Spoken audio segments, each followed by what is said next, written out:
નમસ્કાર મિત્રો, લાસ્ટ લેક્ચરમાં આપણે ચેપ્ટર 1 ભાગીદારી વિષય પ્રવેશ એના મોટા દાખલા ગણાવતા હતા. એમાં તમને એક દાખલો કરાવ્યો હતો, દાખલા નંબર 8, પેજ નંબર 31-32 ઉપર. દાખલા નંબર 8 હરપાલ અને ચિરાગ. મેં તમને વાત કરી હતી કે મૂડી ખાતા રાખવાની બે પદ્ધતિ છે, અસ્થિર મૂડી ખાતાની પદ્ધતિ અને સ્થિર મૂડી ખાતાની પદ્ધતિ. અસ્થિર મૂડી ખાતાની પદ્ધતિ હોય તો બે ખાતા બનાવવાના હોય, નફા નુકસાન ફાળવણી ખાતું અને મૂડી ખાતું. અને સ્થિર પદ્ધતિનો દાખલો હોય તો ત્રણ ખાતા બનાવવાના હોય, નફા નુકસાન ફાળવણી ખાતું, મૂડી ખાતું અને ચાલુ ખાતું. તો તમને જે દાખલો કરાયો લાસ્ટ લેક્ચરમાં, દાખલા નંબર 8 હરપાલ અને ચિરાગ, એ અસ્થિર મૂડી ખાતાની પદ્ધતિનો દાખલો હતો. એમાં આપણે બે ખાતા બનાવ્યા હતા, નફા નુકસાન ફાળવણી ખાતું અને મૂડી ખાતું. એવો જ હજી એક દાખલો હું તમને કરાવી દઉં. દાખલા નંબર 10, દાખલા નંબર 8 કરાવ્યો હતો, હવે દાખલા નંબર 10.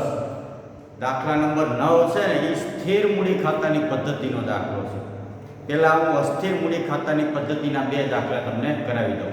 એક 8મો કરાવ્યો એ અને એક આ 10મો, એટલે બે દાખલા થઈ જાય. પછી 9મો દાખલો છે એ સ્થિર મૂડી ખાતાની પદ્ધતિનો છે, ત્યાં ગણાવાઈ જાય. પછી આપણે 9મો દાખલો ગણશું.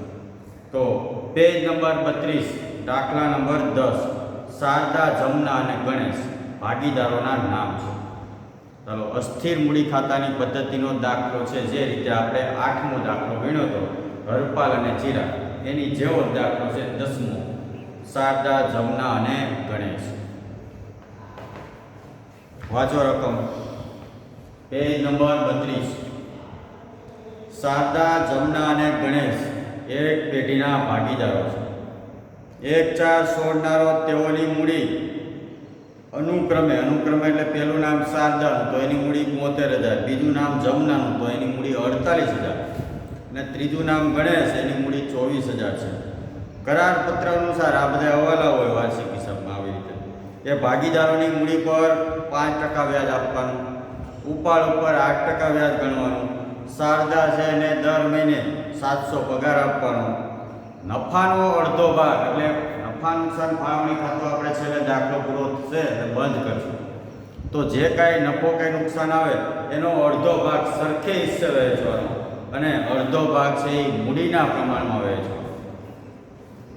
ચાલો, 31/12/16 રોજ ગણેશે 6,000 પેઢીમાંથી અંગત વપરાશ માટે ઉપાડ્યા. અંગત વપરાશ માટે ઉપાડે એને શું કહેવાય? ઉપાડ. તો એક જ ભાગીદાર આ દાખલામાં ઉપાડ કર્યો છે, માત્ર ગણેશ.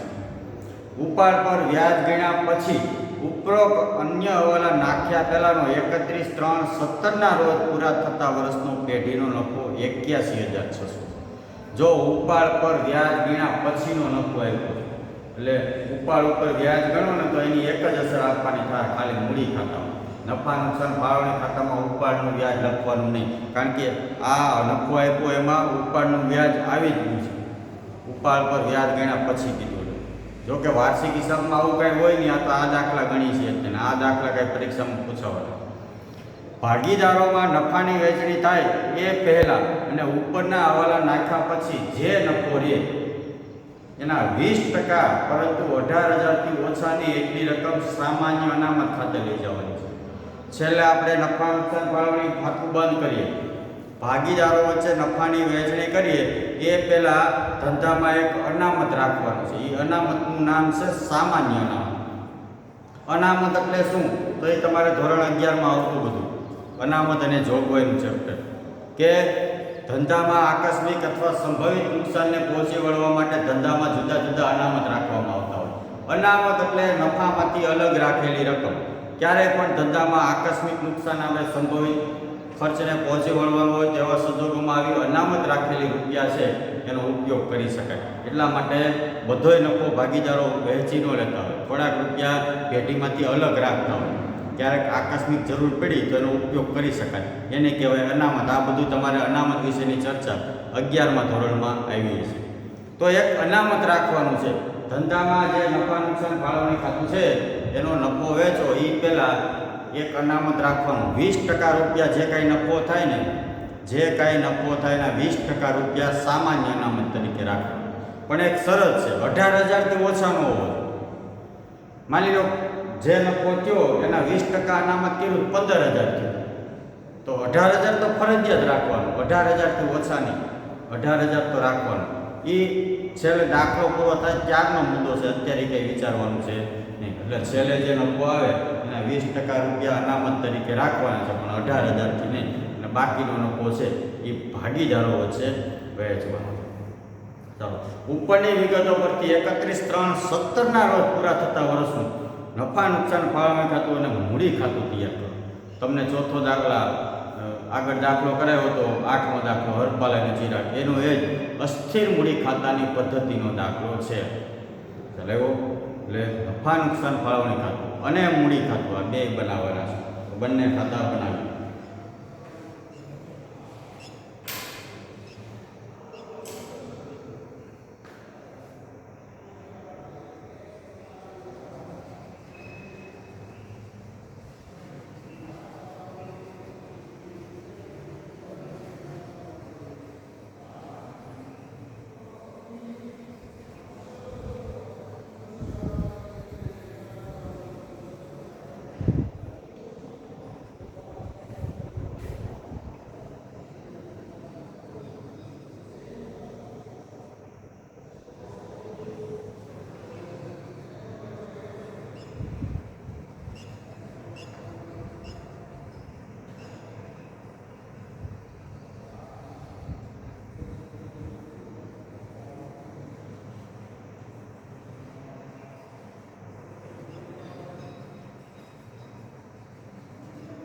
કેટલા ખાતા બનાવવાના હોય અસ્થિર મૂડી ખાતાની પદ્ધતિમાં? બે.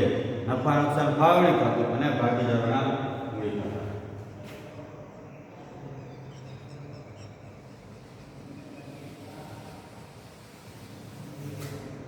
આ છે નફા નુકસાન ફાળવણી ખાતું છે, અને બીજું આવશે નફા ભાગીદારોના મૂડી ખાતા.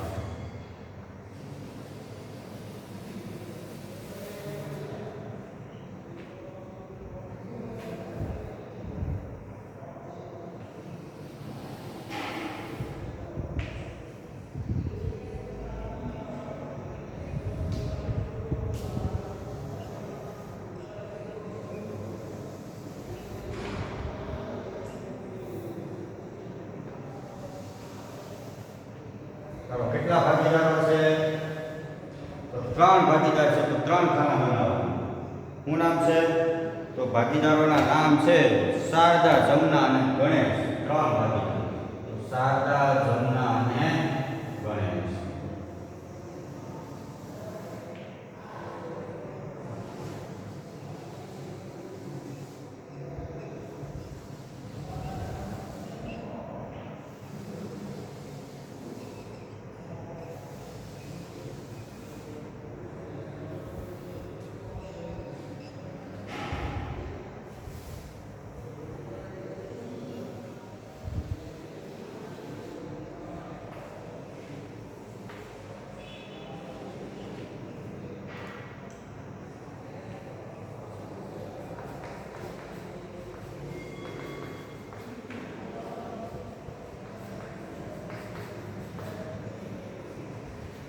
શારદા મહેશ, જમનાનો જે, ગણેશનો જી. વિગત: શારદા, જમના અને ગણેશ. આ નફા નુકસાન ફાળવણી ખાતું. નફા નુકસાન ફાળવણી ખાતું.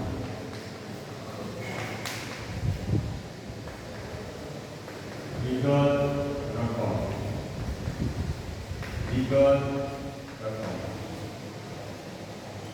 મિત્રો, તમને સૂચના આપવાની કે તમે લેક્ચર કન્ટિન્યુ જોજો. આ નફા નુકસાન ફાળવણી ખાતા અને મૂડી ખાતામાં કઈ કઈ વિગત આવે એના નમૂના, એક દાખલો. આના લાસ્ટ લેક્ચર, આના પછી પહેલાંના લેક્ચર, લાસ્ટ લેક્ચરમાં મેં બધું સમજાવી દીધું. હવે એ લેક્ચર તમે ડ્રોપ કરી સીધો આ લેક્ચર જોશો તો ઓછું સમજાશે. એટલે દરેક લેક્ચર એ તમારે કન્ટિન્યુ જોવાના, વચ્ચે એક પણ લેક્ચર ડ્રોપ કર્યો તો સમજાશે નહીં. એટલે આ બે ખાતામાં કઈ કઈ માહિતી આવે, શું કામ આવે એની ચર્ચા મેં લાસ્ટ લેક્ચરમાં કરી દીધી. ચાલો આ બે ખાતા બનાવવાના. હવે મેં તમને દાખલો ગણવાના સ્ટેપ લખાવ્યા. સૌથી પહેલા શું કરવાનું, નફો કે ખોટની બાકી લખી, પછી મૂડી અને ઉપાડ લખો,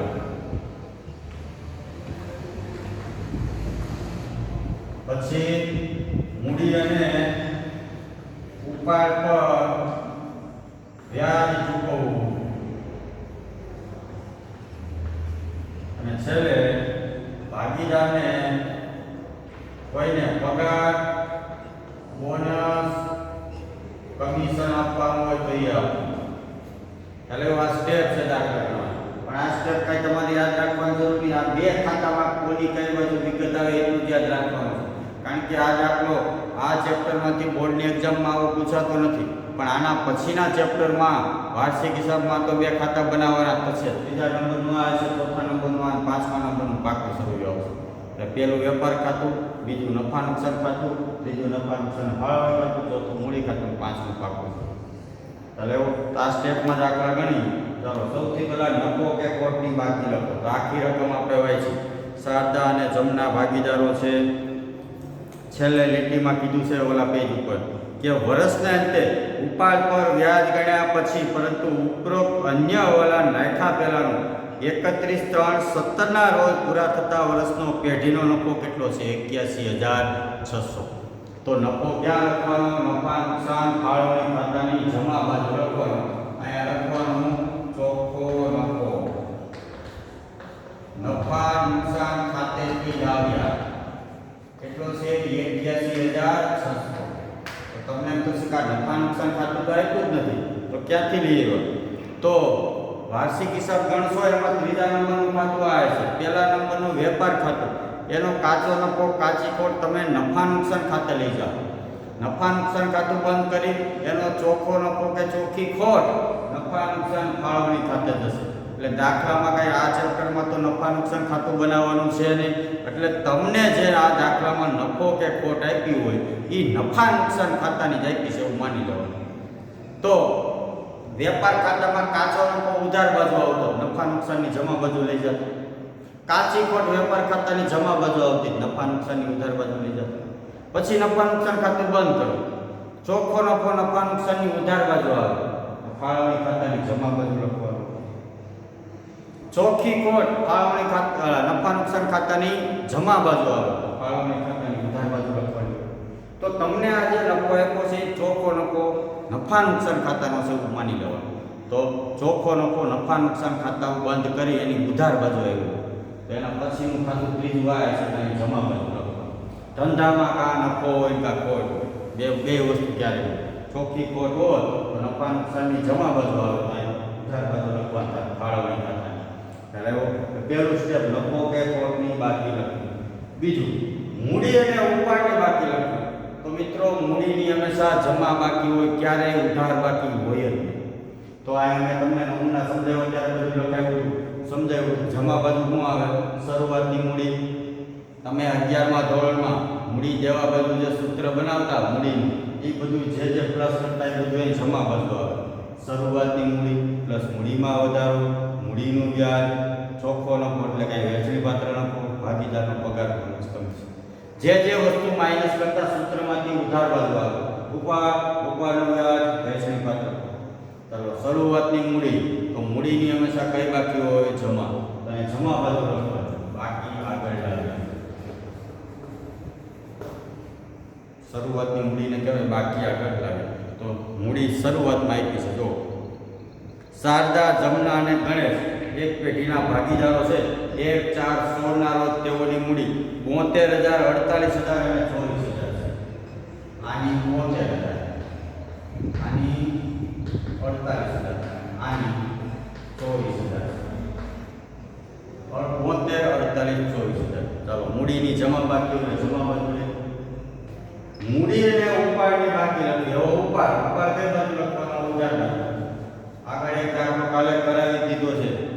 જેમ જ ઉપાડ. તો 3 માંથી આ એક ભાગીદારે ઉપાડ કર્યો છે. જો આ બાજુના પેજ ઉપર 31/12/16 ના રોજ ગણેશે 6000 પેઢીમાંથી અંગત વપરાશ માટે ઉપાડ્યા હતા. તો એક જ ભાગીદારે ઉપાડ કર્યો છે. માત્ર ગણેશ કેટલા રૂપિયાનો? 6000. માત્ર ગણેશ જ ઉપાડ કરે છે 6000. આ જે કઈ ઉપાડ કરતા છે પણ કઈ તારીખે ઉપાડ કર્યો એ કીધું છે 31/12/16. ઉપાડ ઉપર વ્યાજ ગણો ને ત્યારે 3 મહિનાનું ગણવાનું થાય. યાદ રાખજો, કારણ કે 31/3/17 વર્ષ પૂરું થાય છે. આ ભાગીદાર ઉપાડ કર્યો 31/12/16. તો જ્યારથી ઉપાડ કર્યો ને ત્યારથી વ્યાજ ગણાય. એટલે 31/12 કર્યો એટલે 12મા મહિનાનું કે વ્યાજ તો ગણાય. તો પહેલો, બીજો, ત્રીજો 3 મહિનાનું વ્યાજ ગણાય. ઉપાડ ઉપર વ્યાજ ગણો ત્યારે ધ્યાન રાખજો, જેટલા ટકા વ્યાજ કીધું એટલા ટકા તો કરવાનું, પણ 3 મહિનાનું ગણો. ચાલો તો બીજું સ્ટેપ, મૂડી અને ઉપાડ પર ઉપાડની બાકી લખી. ચાલો તો નફો લખાઈ ગયો, મૂડી અને ઉપાડ લખાઈ ગયો. હવે આ બધા છે ને હવાલા, આ બધું તમે વાર્ષિક હિસાબમાં ગણશો ત્યારે હવાલા દો. મૂડીનું વ્યાજ હવાલામાં આપ્યું, ઉપાડ ઉપર એટલા ટકા વ્યાજ ગણો એનો હવાલો, ભાગીદારને પગાર બોનસ કમિશન આપો એનો હંમેશા હવાલો. એટલે એની હંમેશા હવે બગે અસર આવશે. અને આ બધું છે ને તમને કાચા સમયમાં આપ્યું. આ તો શોધવાનું ખાતું બધું, આ બધું કાચા સમયમાં આપ્યું. એટલે ખાલી એનું એક જ એન્ટ્રી આવે. પણ હવે મૂડીનું વ્યાજ, ઉપાડનું વ્યાજ, ભાગીદારનો પગાર બોનસ કમિશન એના હંમેશા હવાલા હોય ને બબે અસર આવશે. ત્રીજું સ્ટેપ, મૂડી અને ઉપાડ પર વ્યાજ ચૂકવવું. વ્યાજ ગણવું. મૂડી અને ઉપાડ પર વ્યાજ ગણવું. મૂડી ઉપર ચૂકવવાનું હોય, ઉપાડ ઉપર વસૂલ કરવાનું. ચાલો તો મૂડી ઉપર પહેલા વ્યાજ ગણો. પહેલો હવાલો જો કીધું, ભાગીદારોની શરૂઆતની મૂડી પર 5% વ્યાજ ગણવાનું છે. તો જે બાજુ મૂડી લેખી બાજુ મૂડીનું વ્યાજ લખવાનું. મૂડીનું વ્યાજ, ભાગીદારોની મૂડી પર કેટલા ટકા વ્યાજ કીધું? 5% વ્યાજ કીધું. 72,000 ના 5%, 3600. 4800 ના 5%, 2400. અને 24,000 ના 5%, 1200. તો જે ભાગીદારની જેટલી મૂડી છે એના 5% વ્યાજ, 72,000 ના 5%, 3600 આના 5%, એટલે આના 5%. ચાલો આ હવાલો છે. મૂડીનું વ્યાજ એક અસર મૂડી ખાતામાં, જે બાજુ મૂડી લેખી બાજુ મૂડીનું વ્યાજ. તો બીજી એન્ટ્રી મેં તમને કીધું હતું કે જે મૂડી ખાતાની જમા બાજુ હોય, ફાળવણી ખાતાની કઈ બાજુ આવે? ઉધાર બાજુ. તો મૂડીનું વ્યાજ મૂડી ખાતાની જમા બાજુ, તો નફા નુકસાન ફાળવણી ખાતાની ઉધાર બાજુ આવે. અને આ લખવાનું મૂડીનું વ્યાજ. શારદા, જમના અને ગણેશ. શારદાનું છે 3600, જમનાનું છે 2400 અને ગણેશનું છે 1200. સરવાળો કરો 3600 3672 છે. ખ્યાલ આવ્યો? મૂડીનું વ્યાજ એક અસર મૂડી ખાતાની જે બાજુ મૂડી લેખી બાજુ મૂડીનું વ્યાજ, તો બીજી અસર અહીંયા મૂડી ખાતાની જમા બાજુ, ફાળવણી ખાતાની ઉધાર બાજુ. ઉપાડ પર વ્યાજ ગણો. ચાલો ઉપાડ ઉપર વ્યાજ કીધું. બીજો વર્ગ છે, ઉપાડ પર 8% વ્યાજ વસૂલ કરવાનું. તો ભાગીદારમાંથી 3 માંથી માત્ર ઉપાડ પડે ગયો છે ગણેશ. તો જે બાજુ મૂડી લેખી બાજુ મૂડીનું વ્યાજ, તો જે બાજુ ઉપાડ લેખી બાજુ ઉપાડનું વ્યાજ. ઉપાડનું વ્યાજ કરો ગણતરી. ઉપાડ ઉપર કેટલા ટકા વ્યાજ થશે? તો કેટલા ટકા કીધું? 8%. 8% વ્યાજ કરો. 6000 ના 8%, 480 રૂપિયા વ્યાજ. પણ જો આખા વર્ષનું નથી ગણવાનું, હિસાબી વર્ષની તારીખ આપી છે 31/3/17 વર્ષ પૂરું થાય. ત્યારે 31/3/17 તો ચાલુ ક્યારે થયું? 1/4/16. જો છેલ્લા પેરેગ્રાફમાં કીધું જ છે કે 31/3/17 ના રોજ પૂરા થતા વર્ષો. તો 31/3/17 વર્ષ પૂરું થતું હોય તો શરૂ ક્યારે થતું હોય? 1/4/16. હવે આ ભાગીદારે 6000 નો ઉપાડ કર્યો, ઉપાડ ઉપર વ્યાજ ગણો. તો 6000 ગુણ્યા ઉપાડ ઉપર 8% વ્યાજ કીધું, 8/100. જો તારીખ ન આપી તો ખાલી 8%, 480 રૂપિયા વ્યાજ થાય. પણ તારીખ આપી છે આ ભાગીદારે ઉપાડ ક્યારે કર્યો? કીધું છે ગણે છે 31/12/16 ના રોજ 6000 પેઢીમાંથી ઉપાડ્યા છે. 31/12/16 ના રોજ ઉપાડ કર્યો તો આખા વર્ષનું વ્યાજ ગણાય નહીં. તો 31/12/16 થી વર્ષ પૂરું થાય ત્યાં સુધીનું વ્યાજ ગણાય. જ્યારથી ઉપાડ ગણ્યો કર્યો હોય ત્યારથી વ્યાજ ગણાવવાનું ચાલુ થાય વર્ષની છેલ્લી તારીખ સુધી. તો 3 મહિનાનું વ્યાજ ગણાય, 12મા મહિનાનું ન ગણાય.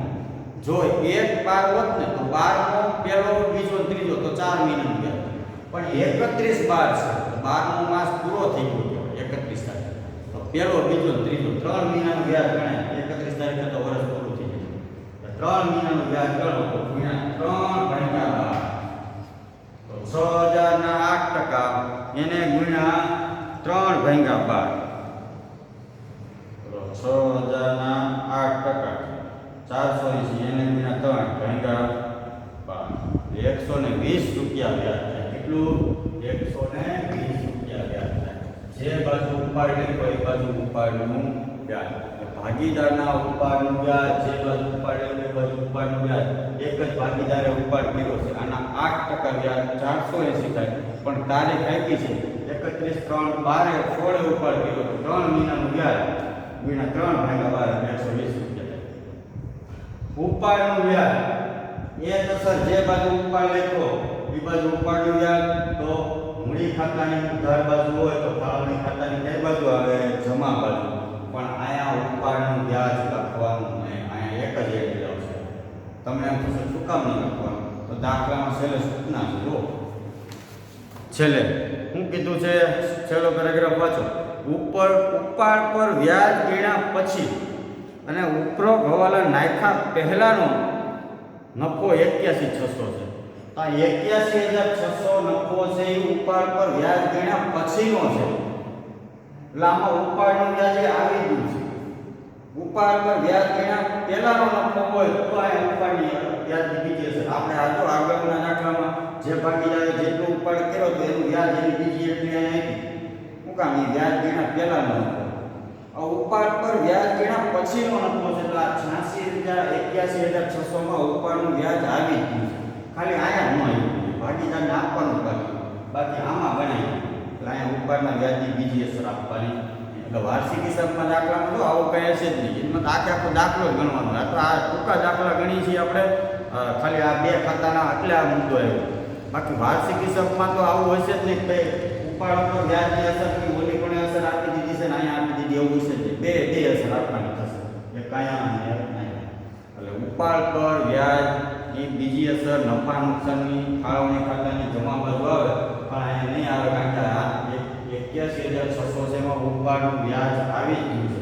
વ્યાજ ગણ્યા પછીનો નફો છે. અને છેલ્લો મુદ્દો, કોઈ ભાગીદારને પગાર, બોનસ, કમિશન ચૂકવવાનું છે. તો આ જો શારદાને માસિક 700 પગાર આપો, દર મહિને 700 રૂપિયા પગાર આપવાનો શારદાને. તો ભાગીદારનો પગાર, બોનસ, કમિશન ભાગીદારની મૂડીમાં વધારો કરતા વ્યવહાર જમા કરતો લખવાનું. શારદાનો પગાર, શારદાનો પગાર કેટલો આપવાનો? દર મહિને 700. દર મહિને 700 કીધું તો ગુણ્યા 12 કરવાના. આખા વર્ષનો કેટલો થાય? 700 ગુણ્યા 12 એટલે 8,400. કોને? શારદાને છે ને, આ શારદાને. તો શારદાના ખાતામાં 8,400. ચાલો ભાગીદારનો મૂડી ખાતાની જમા બાજુ, તો ફાળવણી ખાતાની ઉધાર. શારદાનો પગાર 700 ગુણ્યા 8,400.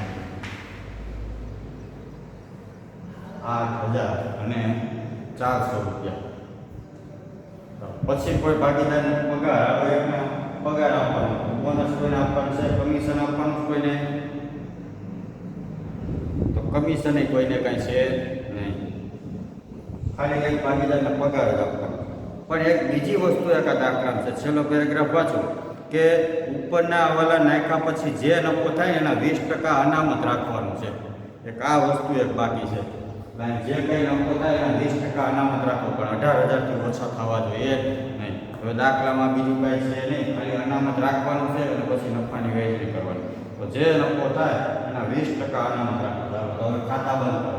આ બાજુનો સરવાળો,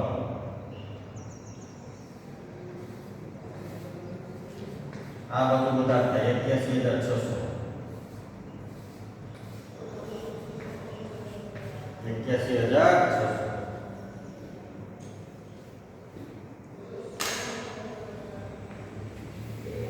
હવે આ 81,600 માંથી ઉધાર બાજુનું માઈનસ કરો. આ જમા બાજુનો સરવાળો કેટલો થયો? 81,600. એમાંથી ઉધાર બાજુનો સરવાળો માઈનસ કરો. ઉધાર બાજુનો કેટલો થાય? ઉધાર બાજુનો સરવાળો 7300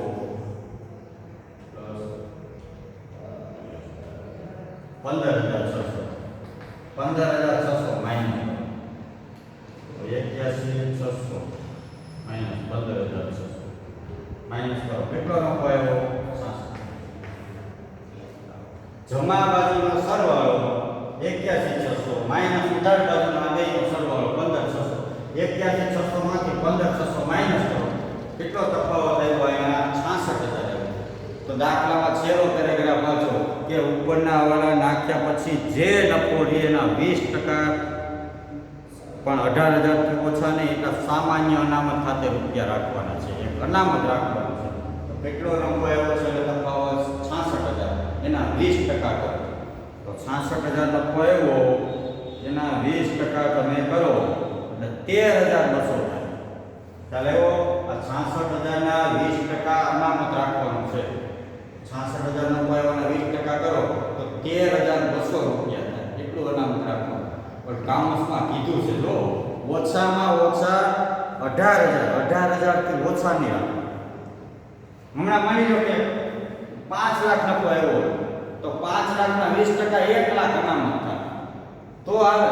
પણ 18,000 થી અહીંયા 66,000 નો નફો આવ્યો ને એના 20% કેટલા? 13,200 પણ શરત છે કે 18,000 થી જો ઓછું અનામત આવે ને 20% કરો તો 18,000 તો ફરજિયાત રાખવાના. એટલે 18,000 તો અનામત રાખવાનું થશે. તો 18,000 અનામત રાખો. એટલું સામાન્ય અનામત. સામાન્ય અનામત. ખ્યાલ આવ્યો મિત્રો? 66,000 ના 20% 13,200 જ અનામત થાય. પણ શરત છે કે 18,000 થી ઓછું અનામત નહીં રાખવાનું. એટલે 13,200 થયા એટલે ફરજિયાત આપણે 18,000 થી ઓછામાં ઓછું રાખવાનું. હવે આ સામાન્ય અનામતની બીજી અસર છે મૂડી ખાતામાં આવે. વાર્ષિક હિસાબમાં પાકું સર્વિંગ બનાવો ને એમાં મૂડી દેવા બનવા. આ ભાગીદાર અને પેઢી વચ્ચેનો વ્યવહાર નથી. આ બે ખાતાની અંદર તો ભાગીદાર અને પેઢી વચ્ચે થતા જ વ્યવહાર આવે. ઉપાડ મૂડી, ઉપાડનું વ્યાજ, મૂડીનું વ્યાજ, ભાગીદારનો પગાર, બોનસ, કમિશન, બસ એટલા જ વ્યવહાર આવે. આ સામાન્ય અનામતની ભાગીદાર અને પેઢી વચ્ચેનો વ્યવહાર નથી. સામાન્ય અનામત છે ને એ વાર્ષિક હિસાબમાં પાકા સર્વેમાં મૂડી દેવા બનવાની બીજી અસર આવે. અહીંયા આવે નહીં. અહીંયા કંઈ પાકું સર્વે આ દાખલામાં છે નહીં. પણ વાર્ષિક હિસાબના દાખલા ગણો ત્યારે 5 ખાતા હોય ત્યારે સામાન્ય અનામતની બીજી અસર પાકા સર્વેમાં મૂડી દેવા બાજુ જાય. તો અનામત રખાઈ ગયું. હવે બાકીનો કેટલો નફો વધે? હવે 66,000 માંથી 18,000 માઇનસ કરો. ટોટલ હવે કેટલો નફો વધે? 66,000 માઇનસ 48,000 નફો આવ્યો. કેટલો? 48. આને કહેવાય વહેંચણી પાત્ર. કઈ રીતે ખ્યાલ આવ્યો ને? 66,000 માંથી 18,000 અનામત રાખી દીધું. કેટલા રૂપિયા આવ્યા? 48. અથવા એમનો સમજાય તો આ 81,600 સરવાળો છે એમાંથી આ ત્રણેય માઈનસ કરો. 81,600 સરવાળો છે એમાંથી આ 1 2 3 રકમ માઈનસ કરો તો 48,000 નફો થાય. 48,000 વધે. હવે આ 48,000 ના નફાની વહેંચણી કઈ રીતે કરવી એ દાખલામાં કીધું છે. જો અડધો નફો સરખે હિસ્સે, અડધો નફો મૂડીના પ્રમાણમાં વહેંચવાનું કીધું. વાંચો ચોથો વાળો 48,000 નો નફો આવ્યો. નફાનો અડધો ભાગ ભાગીદારો વચ્ચે સરખે હિસ્સે અને બાકીનો અડધો નફો છે એ શરૂઆતની મૂડીના પ્રમાણમાં વહેંચો. કેટલો નફો આવ્યો? 48,000.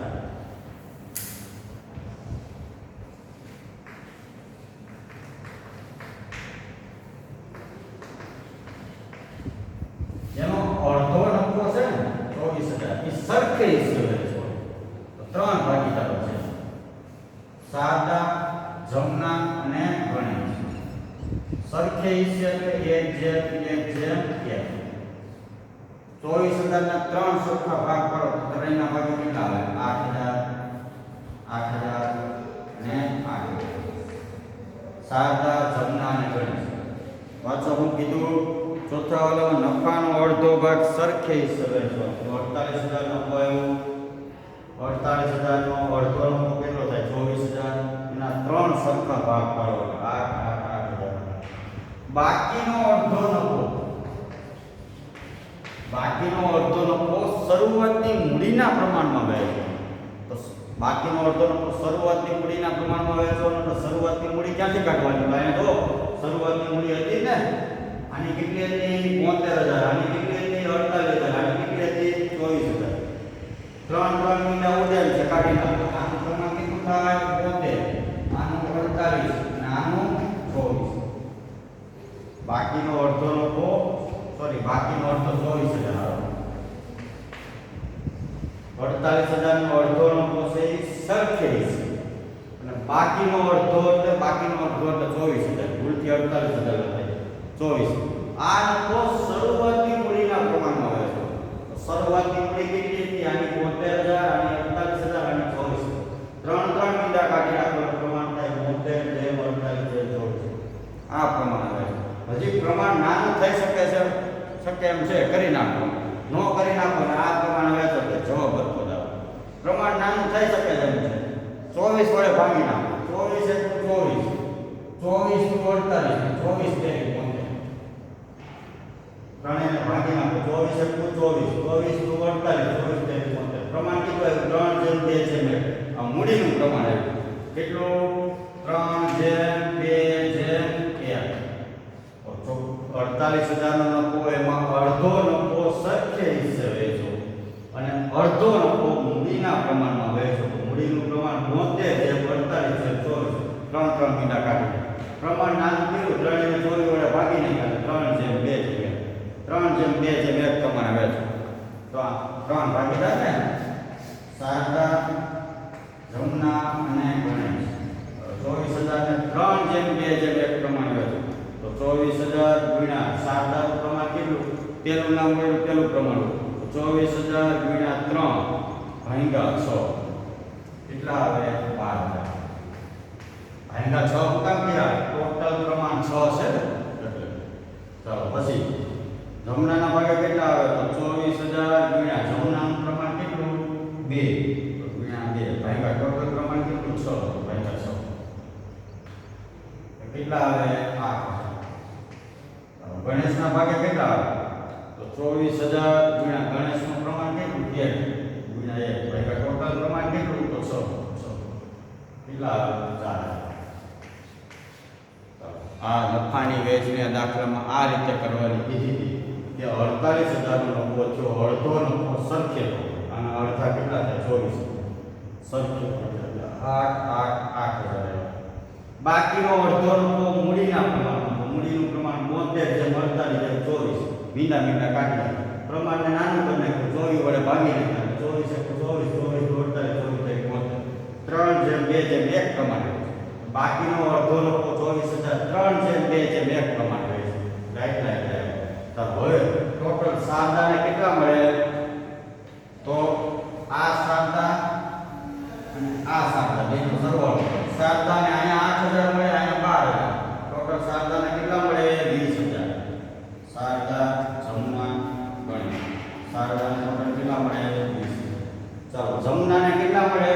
તો 8,000 અને 8,000 16.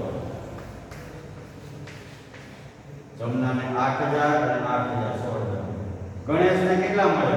તો 8,000 અને 4,000 12,000. 8,000 અને 4,000 12,000 થઈ ગયા 48,000. 20 ને 16 36 ને 12 48,000.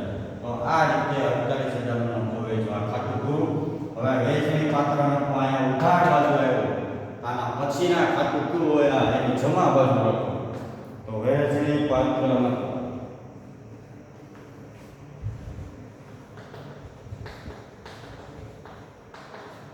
કેટલો? 20,000 16,000 અને 12. બે નફો અહીંયા ત્યારબાદ તો હવે મૂડી ખાતા બંધ. મૂડીની હંમેશા કઈ બાકી હોય? જમા. તો જમા બાજુનો સરવાળો થાય. તો પેલા ગણેશનું ખાતું બંધ કરો. જમા બાજુનો સરવાળો 24,000 પ્લસ 1200 પ્લસ 12,000 37,200 બે જગ્યાએ લખવાના 37,200 એમાંથી ઉધાર બાજુનું માઈનસ કરો 37,200 માંથી 6,120 માઈનસ કરો એટલે 31,080 આને કહેવાય મૂડીની આખરની બાકી આગળ લઈ ગયા શરૂઆતથી બાકી આગળ લાવ્યા ત્યારે આખરી બાકી આગળ લઈ ગયા એટલે ગણેશની જમા બાજુનો સરવાળો માઈનસ ઉધાર બાજુ લાઈ લાવ્યો 37,200 માઈનસ 6,120 હવે જમનાની જમા બાજુનો સરવાળો 48,000 પ્લસ 2,400 પ્લસ 16,000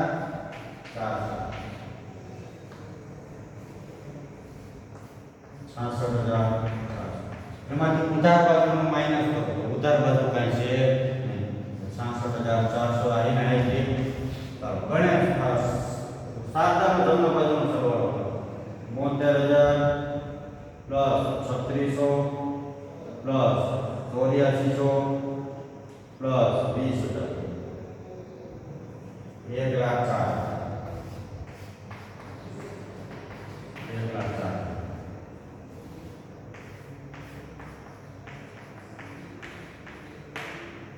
ઉધાર બાજુનું માઈનસ કરો તો ઉધાર બાજુ કાંઈ છે 1,04,000 જમા બાજુનો સરવાળો માઈનસ ઉધાર બાજુ એટલે એટલી બાકી થઈ તો આને કહેવાય મૂડીની આખરની બાકી એટલે બાકી આગળ લઈ ગયા 66,400 72,000 3600 8,400 તો હવે આના પછીનું ખાતું હોય વાર્ષિક હિસાબમાં પાકું શરૂ એમાં જે આખરની બાકી એવી મૂડી દેવા બાજુ લખી નાખવાનું ધોરણ 11માં તમે જે લાંબી લાઈનમાં મૂડી દેવા બાજુ લખતા શરૂઆતની મૂડી પ્લસ મૂડીનું વ્યાજ પ્લસ મૂડીનો વધારો પ્લસ નફો માઇનસ ઉપાડનું વ્યાજ બધા વ્યવહારો આમાં આવી એટલે તમારે હવે 12મા ધોરણના વાર્ષિક હિસાબમાં આ જે મૂડીની આખરની બાકી આવે એ સીધી પાકા સરવાળામાં મૂડી દેવા બાજુ લખવાનું ચાલો એના પછીનો હવે એક દાખલો ગણાવું છું તમને સ્થિર મૂડી ખાતાની પદ્ધતિનો જેનો સ્થિર મૂડી ખાતાની પદ્ધતિનો દાખલા નંબર 9 ગણાવું છું આ બે હતા અસ્થિર મૂડી ખાતાની પદ્ધતિ અસ્થિર મૂડી ખાતાની પદ્ધતિ હોય ત્યારે નફા નુકસાન ફાળવણી ખાતું અને મૂડી ખાતું બનાવવું અને સ્થિર મૂડી ખાતાની પદ્ધતિ હોય તો હજી એક ખાતું વધી જાય નફા નુકસાન ફાળવણી ખાતું મૂડી ખાતું અને ચાલુ ખાતું એવા સંદર્ભમાં મૂડી ખાતામાં કાંઈ નહીં આવે શરૂઆતની મૂડી હોય એ જ આખામાં રહેતી હોય એટલે એને મૂડી ખાતાની સ્થિર પદ્ધતિ કહેવાય એવા સંદર્ભમાં બધી વિગત છે એ ચાલુ ખાતામાં આવશે આનું આ જ બધું છે ખાલી ઉપર ખાતાનું નામ બદલી જાય છે કઈ રીતે એ હમણાં પેલા ખાતા બનાવી દાખલો સમજાવી અને તમને જણાવી એના પછીનો દાખલો 9નો દાખલો આપણે સ્થિર મૂડી ખાતાની પદ્ધતિ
મિત્રો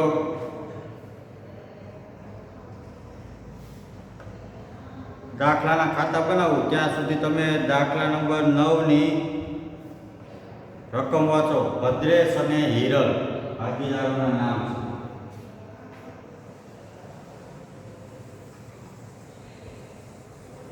અને જે વિદ્યાર્થીઓ સાથે સાથે દાખલો ગણે છે તો એ લોકો ખાતા બનાવે અને જો ખાલી ધ્યાન આપતા હોય, સાંભળતા હોય તો એવો રકમ વાંચે.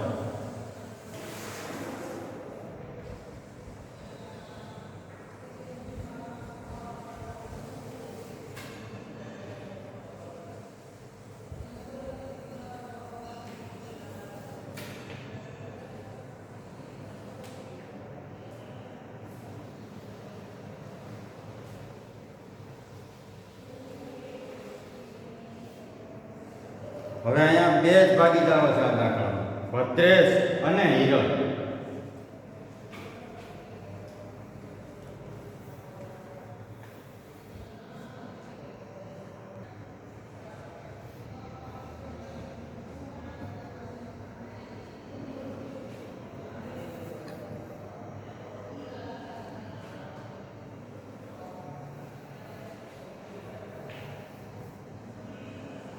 બે ભાગીદારો છે ભદ્રેશ અને હિરલ. હવે આ દાખલામાં બે જ ભાગીદારો છે, એક છે ભદ્રેશ અને એક છે હિરલ.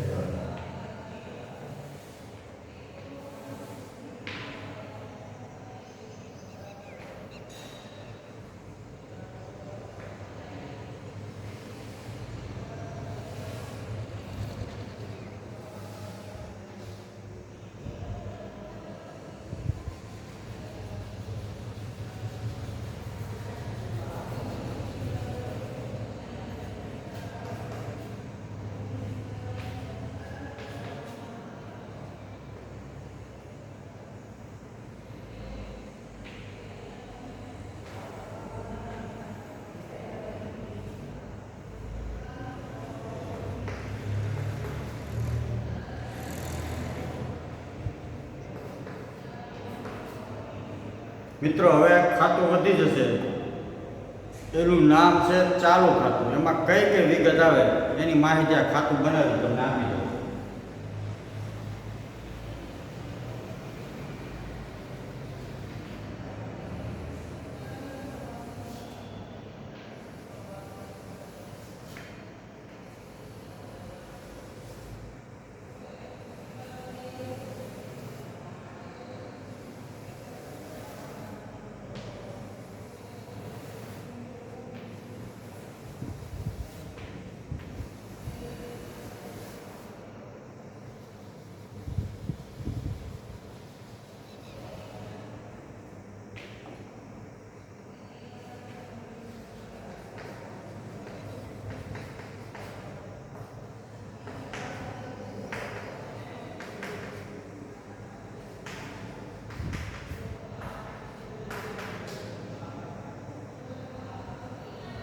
ભદ્રેશ અને હિરલ.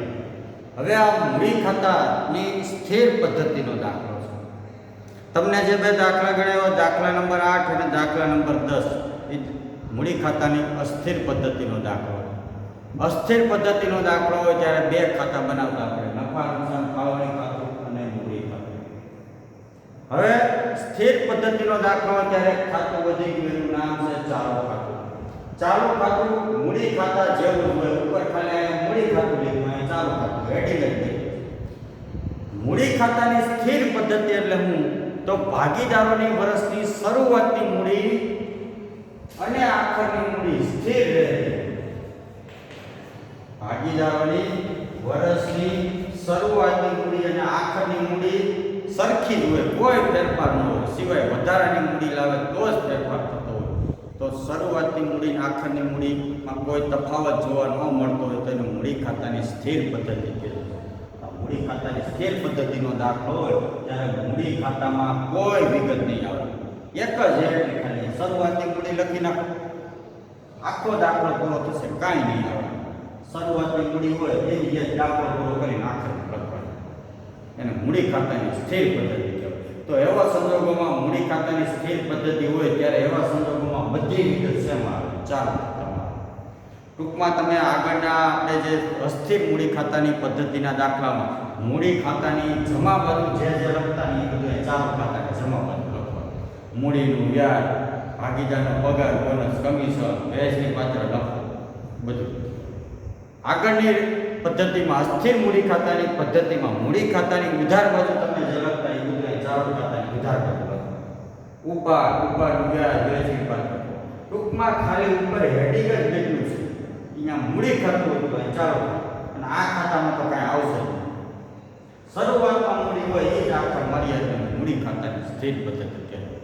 તો દાખલા સ્થિર મૂડી ખાતાની પદ્ધતિઓનો હોય ત્યારે મૂડી ખાતામાં કોઈ વિગત ન આવે, સિવાય વધારાની મૂડી લાવે તો જ આવે. બાકી શરૂઆતની મૂડી આખરની મૂડી સ્થિર રહેતી હોય, આ ખાતામાં કાંઈ ન લખવાનું થાય, એને મૂડી ખાતાની સ્થિર પદ્ધતિ કહેવાય. એવા સંદર્ભોમાં જ્યારે મૂડી ખાતાની સ્થિર પદ્ધતિ હોય ત્યારે બધી વિગત શેમાં ચાલુ ખાતામાં. આગળની રીતમાં મૂડી ખાતાની જમા બાજુ લખતા એ બધું ચાલુ ખાતાની જમા બાજુ, મૂડી ખાતાની ઉધાર બાજુ લખતા એ બધું ચાલુ ખાતાની ઉધાર બાજુ. તો દાખલો મૂડી ખાતાની સ્થિર પદ્ધતિનો છે અસ્થિર પદ્ધતિનો, એ ખબર કેમ પડે? તો આગળના દાખલા અસ્થિર પદ્ધતિના હતા, એમાં ચાલુ ખાતાનું કંઈ આપ્યું હતું. હવે આ દાખલાની રકમ તમે વાંચશો તો દાખલામાં તમને ચાલુ ખાતા આપ્યા હોય, મૂડી ખાતા આપ્યા હોય. તો ચાલુ ખાતા આપ્યા હોય એટલે સમજવાનું મૂડી ખાતાની સ્થિર પદ્ધતિનો દાખલો છે. સ્થિર પદ્ધતિનો દાખલો હોય ત્યારે બધું ચાલુ ખાતામાં આવે. બરાબર? આ ખાતાને કંઈ ફેર પડતો નથી, એમાં જે આવતું એ જાય. અહીંયા જમા બાજુ હોય, ઉધાર બાજુ હોય, ફાળવણી ખાતાની જમા. તો રકમ વાંચો. ભદ્રેશ અને હિરલ એક પેઢીના ભાગીદારો છે. તેમનું નફા નુકસાનની વહેંચણીનું પ્રમાણ 3:2 છે.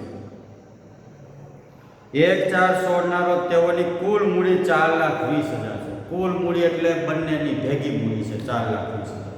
આ 4,20,000 માંથી ભદ્રેશની મૂડી કેટલી, હિરલની કેટલી? તો મૂડીનું પ્રમાણ આપ્યું છે 4:3. આ પ્રમાણે આપણે જે રીતે નફો વેચો એ રીતે વેચો. તો 4,20,000 માંથી 4:3 ના પ્રમાણમાં વેચો તો ભદ્રેશની મૂડી કેટલી, હિરલની કેટલી ખ્યાલ આવશે. આ દિવસે તેના ચાલુ ખાતાની બાકી આ પ્રમાણે છે. જો હવે આ દાખલા ચાલુ ખાતા આપ્યા છે. 8મો અને 10મો દાખલો કરાયો એમાં ચાલુ ખાતા હતા નહીં, એટલે મૂડી ખાતાની અસ્થિર પદ્ધતિનો દાખલો કહેવાય. અને ચાલુ ખાતા આપે એટલે સમજવાનું મૂડી ખાતાની સ્થિર પદ્ધતિનો દાખલો. મૂડી ખાતા તો હોય જ, મૂડી વગર તો ધંધો જ ન ચાલતો. એટલે ચાલુ ખાતા આપ્યા. જો ચાલુ ખાતા 36,000 ભદ્રેશની જમા બાકી અને હિરલની 24,000 ઉધાર બાકી. મિત્રો યાદ રાખજો કે મૂડીની હંમેશા જમા બાકી હોય, ઉધાર ક્યારેય નહીં. અને ચાલુ ખાતાની શરૂઆતની બાકી ઉધાર પણ હોઈ શકે અને જમા પણ હોઈ શકે. આ પરીક્ષામાં 1 માર્કમાં ઘણી વખત પૂછાય છે કે મૂડી અને ચાલુ ખાતાની કઈ બાકી હોય? તો મૂડી ખાતાની શરૂઆતની બાકી હંમેશા જમા જ હોય, ઉધાર ક્યારેય નહીં. જ્યારે ચાલુ ખાતાની શરૂઆતની બાકી ઉધાર પણ હોઈ શકે અને જમા પણ હોઈ શકે. તો જો અહીંયા ચાલુ ખાતાની ભદ્રેશની જમા બાકી છે એટલે જમા બાજુ લખવાનું થશે, અને હિરલની ઉધાર બાકી છે એટલે ઉધાર બાજુ લખવાનું થશે. ભાગીદારી કરાર અનુસાર હવે હવાલ આપ્યા છે. મૂડી પર 12% વ્યાજ ચૂકવવાનું, ચાલુ ખાતાની બાકી પર 10% વ્યાજ ગણવાનું અને ઉપાડ પર 12% વ્યાજ ગણવાનું. મૂડી ઉપર કેટલા ટકા? 12%. ચાલુ ખાતા ઉપર 10% અને ઉપાડ ઉપર પણ 12% વ્યાજ ગણવાનું. ભદ્રેશને પેઢીમાં સક્રિય કામ કરવા બદલ માસિક 2400 પગાર આપવાનો છે. ભદ્રેશ નામનો ભાગીદાર છે અને કેટલો પગાર આપવાનો? 2400. 1/10/16 રોજ 36,000 અને હિરલે 1/1/17 રોજ 48,000 ઉપાડ કર્યો છે. બે ભાગીદારે ઉપાડ કર્યો છે, તારીખ અલગ અલગ છે. એટલે ઉપાડ ઉપર વ્યાજ ગણતી વખતે ધ્યાન રાખવાનું કે અમુક મહિનાનું વ્યાજ ગણાય. હિરલને તેનું કમિશન બાદ કર્યા પછીના ચોખા નફાના 10% કમિશન આપવાનું. છેલ્લે જે નફો આવે એના 10% હિરલને કમિશન આપવાનું છે. ઉપરના હવાલા ધ્યાનમાં લીધા સિવાય 31/3/17 રોજ પૂરા થતા વર્ષનો પેઢીનો નફો 4,06,800 છે. ઉપરની વિગતો પરથી નફા નુકસાન ફાળવણી ખાતું, મૂડી ખાતા અને ચાલુ ખાતા તૈયાર કરો. મૂડી ખાતાની સ્થિર પદ્ધતિ છે એટલે બધી વિગત ચાલુ ખાતા. તમને દાખલો ગણવાના સ્ટેપ લખાવ્યા હતા, આગળના 2 દાખલામાં કરાવ્યું એ રીતે જ આપણે દાખલો ગણવાનો છે. ચાલો સૌ પ્રથમ નફો, પહેલું સ્ટેપ, 4 સ્ટેપ છે ને. પહેલું સ્ટેપ નફો કે ખોટની બાકી લખો. દાખલામાં છેલ્લો પેરેગ્રાફ વાંચો. 31/3/17 રોજ પેઢીનો નફો કેટલો છે? 4,06,800. આ નફો કોનો હોય? નફા નુકસાન ખાતાનો છે એવું સમજી નોંધ થાય. તો નફા નુકસાન ફાળવણી ખાતાની કઈ બાજુ લખવાનું હોય? ચોખ્ખો નફો જમા બાજુ. આગળના બે દાખલા તમને કરાવ્યા એની જેમ જ છે.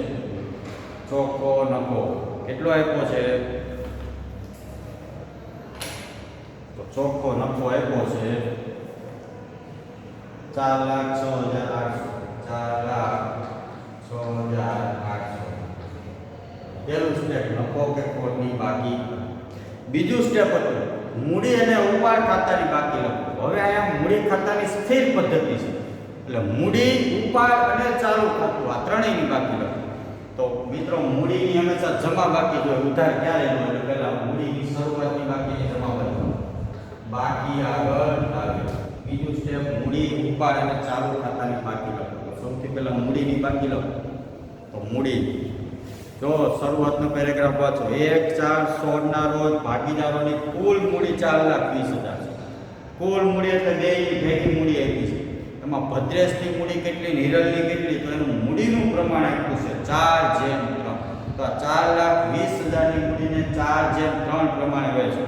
તો 4,20,000 ગુણ્યા ભદ્રેશનું પ્રમાણ કેટલું? 4 ભાગ્યા કુલ પ્રમાણ કેટલું? 7. તો 4,20,000 માંથી 2,40,000 કોના હશે? ભદ્રેશના. 4,20,000 માંથી હિરલની મૂડી કેટલી? તો હિરલનું મૂડીનું પ્રમાણ 3. તો 4,20,000 ગુણ્યા 3 ભાગ્યા કુલ પ્રમાણ કેટલું? 7. તો ભાગ્યા 7 1,20,000.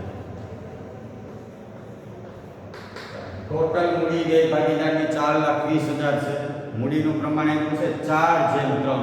તો 4/3 પ્રમાણે વહેંચો. તો 4,20,000 માંથી ભદ્રેશની મૂડી 2,40,000 હોય અને હિરલની કેટલી હોય? 1,20,000. તો મૂડીની હંમેશા જમા બાકી એટલે જમા બાજુ હોય. ચાલો હવે ચાલુ ખાતાની બાકી લખો. તો ચાલુ ખાતાની યાદ રાખજો, ઉધાર બાકી પણ હોય ને જમા પણ હોય. તો જો અહીંયા ચાલુ ખાતાની બાકી આ પ્રમાણે છે. ભદ્રેશની જમા બાકી છે. તો જેની ચાલુ ખાતાની શરૂઆતની બાકી જમા હોય એને ચાલુ ખાતાની જમા બાજુ લખવાની. જેની ચાલુ ખાતાની શરૂઆતની બાકી જમા હોય એને ચાલુ ખાતાની જમા બાજુ લખો. બાકી આગળ લઈ ભદ્રેશની જમા બાકી છે. ભદ્રેશના ખાતામાં 36,000 જમા. જ્યારે હિરલની 24,000 ઉધાર બાકી છે. હિરલની ચાલુ ખાતાની બાકી કઈ છે? ઉધાર છે. તો આ ઉધાર બાજુ લખવાનું. બાકી આગળ લાવી કેટલા? 24,000. મિત્રો યાદ રાખજો, મૂડીની હંમેશા જમા બાકી હોય એટલે જમા બાજુ આવે. ચાલુ ખાતાની ઉધાર બાકી પણ હોય, શરૂઆતની આખર પણ હોય, બરાબર જમા પણ હોય. તો જેની ચાલુ ખાતાની શરૂઆતની બાકી જમા છે અને જમા બાજુ લઈ લો. ભદ્રેશની 36,000 જમા છે. હિરલની ઉધાર છે તો ઉધાર. ચાલો તો મૂડી, ચાલુ ખાતા અને ઉપાડની બાકી લખો. હવે ઉપાડ લખો. તો ઉપાડ ક્યાં આવશે? જો આ મૂડી ખાતાની સ્થિર પદ્ધતિ છે. મેં તમને કીધું ને કે આ ખાતામાં હવે કાંઈ નહીં આવે. આખો દાખલો પૂરો થઈ જાય આ ખાતા કાંઈ આવશે. આ શરૂઆતની મૂડી છે એની આપણે દાખલો પૂરો કરીને આખર કરવાનો.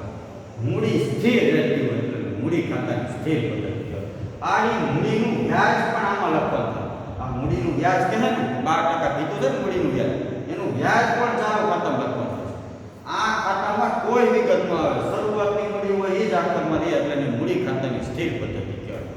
અને સ્થિર પદ્ધતિ હોય ત્યારે બધી વિગત શેમાં આવે? ચાલો ટૂંકમાં ઉપર ખાતાનું ખાલી હેડિંગ જ લીધું છે. આગળની રીતમાં તમે જો મૂડી ખાતાની જમા બાજુ લખતા ને ચાલુ ખાતાની જમા બાજુ લખવાનું. મૂડીનું વ્યાજ, ભાગીદારનો પગાર, બોનસ, કમિશન, વહેંચણી પાત્ર નફો જમા. આગળની રીતમાં તમે જે મૂડી ખાતાની ઉધાર બાજુ લખતા એ બધું ચાલુ ખાતાની ઉધાર બાજુ લખવાનું. ઉપાડનું વ્યાજ, વહેંચણી પાત્ર ખોટું. આ ખાતામાં કાંઈ ન આવે. શરૂઆતની મૂડી હોય એ જ આખરમાં આવે. આનું વ્યાજ પણ આમાં લખવાનું. ચાલો એવું એટલે ઉપર ખાલી હેડિંગ જ કીધું. ચાલો તો ઉપાડ ક્યાં લખવાનો? ચાલુ ખાતામાં ઉધાર બાજુ. કેટલો ઉપાડ છે? તો ભદ્રેશે 1/10/16 ના રોજ 36,000 અને હિરલે 1/1/17 ના રોજ 48,000 નો ઉપાડ કર્યો. બે અલગ અલગ તારીખે ઉપાડ કર્યો. બેની ઉપાડ અલગ અલગ લખું છું. ભદ્રેશે જ્યારે ઉપાડ કર્યો 1/10/16 કેટલાનો ઉપાડ કર્યો છે? ભદ્રેશે ઉપાડ કર્યો છે 36,000. જો 2 તારીખે ઉપાડ કર્યો તો ઓનો અહીંયા લખી નાખે, પણ 2 અલગ અલગ તારીખે કર્યો છે એટલે ઉપાડ ઉપર વ્યાજ ગણવામાં ધ્યાન રાખવાનું. અમુક મહિનાનું વ્યાજ ગણાય એટલે અલગ અલગ લખું છું. ઉપાડ હિરલનો કેટલો છે? હિરલનો ઉપાડ તો હિરલનો ઉપાડ છે 48,000. એને ક્યારે કર્યો? 1/1/17. તો ભદ્રેશે ઉપાડ કર્યો છે 1/10/16 અને બધા 1/1/17. કેટલાનો ઉપાડ કર્યો છે? 48,000. ભદ્રેશનો ઉપાડ 36,000, હિરલનો 48,000. 2 અલગ અલગ તારીખે ઉપાડ. ચાલો તો આ મૂડી, ઉપાડ અને ચાલુ ખાતાની બાકી લખી. ત્રીજું સ્ટેપ હવે હવાલો. આ તો બધું તમને કાચા સર્વેમાં આપ્યું. વાર્ષિક હિસાબ ગણો ત્યારે કાચા સર્વેમાં આપ્યું એટલે ખાલી એક એન્ટ્રી ધારો કે મૂડી ખાતામાં લખી, ચાલુ ખાતાની જેની જે બાકી છે ત્યાં લખી, ઉપાડ ઉતાર કરો. હવે આ ત્રણેયના વ્યાજ આવે ને એમાં હવાલો એટલે એની બબે અસર આવે. મૂડીનું વ્યાજ તો એની 2 હશે, એક અહીંયા એક અહીંયા. ઉપાડનું વ્યાજ એની 2 હશે, એક અહીંયા એક અહીંયા. ચાલુ ખાતાની જેની જે બાકી છે એનું વ્યાજ એ બાજુ બીજી હશે, વિરુદ્ધની બોલી બાજુ ખાતા. ચાલો હવે તો ત્રણેયના વ્યાજ ગણો. સૌથી પહેલા મૂડીનું વ્યાજ પહેલો ભાગીદારો એટલે બીજું સ્ટેપ મૂડી, ચાલુ ખાતું અને ઉપાડની બાકી લીધી. હવે ત્રીજું સ્ટેપ મૂડી, ચાલુ ખાતું અને ઉપાડનું વ્યાજ ગણો. તો સૌથી પહેલા મૂડીનું વ્યાજ જો પહેલો ભાગીદારોની મૂડી પર 5% વ્યાજ ગણો. મૂડી એટલે આ તો ચાલુ ખાતું છે. મૂડી એટલે આ સ્થિર, આના 5% વ્યાજ. જે બાજુ મૂડી લખી બાજુ વ્યાજ લખાય તો મૂડી ખાતાની અસ્થિર પદ્ધતિ હોય, પણ આ મૂડી ખાતાની સ્થિર પદ્ધતિ છે એટલે મૂડીનું વ્યાજ પણ ચાલુ ખાતામાં લખવાનું. મૂડીની કઈ બાજુ હોય? હંમેશા જમા, તેનું વ્યાજ પણ જમા બાજુ આવે. પણ આ ખાતામાં નહીં, મૂડીનું વ્યાજ પણ ક્યાં લખવાનું? ચાલુ ખાતામાં. મૂડીનું વ્યાજ કેટલા ટકા કીધું? મૂડી પર 5%, સોરી દાખલો મૂડી પર 12% વ્યાજ કીધું. ભાગીદારી કરાર અનુસાર મૂડી પર કેટલા ટકા વ્યાજ કીધું છે? મૂડી પર 12% વ્યાજ કીધું છે. તો જેની જે મૂડી હોય એના 12% વ્યાજ આવે. 24,40,000 ની મૂડી છે, એના 12% વ્યાજ કેટલું થાય? એના 12% 28,800 વ્યાજ. 2,40,000 ના 12% 28,000. ચાલો હિરલની મૂડી 1,80,000, એના 12% વ્યાજ કેટલું થાય? 21,000. તો મૂડીની હંમેશા જમા બાકી હોય તેનું વ્યાજ જમા બાજુ લખાય, પણ મૂડીનું વ્યાજ પણ અહીંયા મૂડી ખાતામાં નહીં લખવાનું, એનું વ્યાજ પણ ચાલુ ખાતું લખવાનું. એટલે આની મૂડી 2,40,000 એના 12% એટલા, આની મૂડી 1,80,000 એના 12% એટલા. મૂડીનું વ્યાજ મૂડી ચાલુ ખાતાની જમા બાજુ, એની બીજી એન્ટ્રી ફાળવણી ખાતાની વિરુદ્ધ બાજુ. તો મૂડીનું વ્યાજ ચાલુ ખાતાની જમા બાજુ, ફાળવણી ખાતાની ઉધાર બાજુ. આ લખવાનું મૂડીનું વ્યાજ.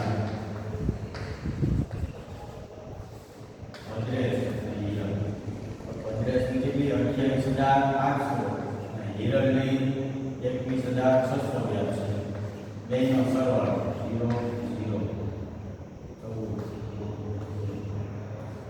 40,400. કેટલું વ્યાજ થશે? 40,400.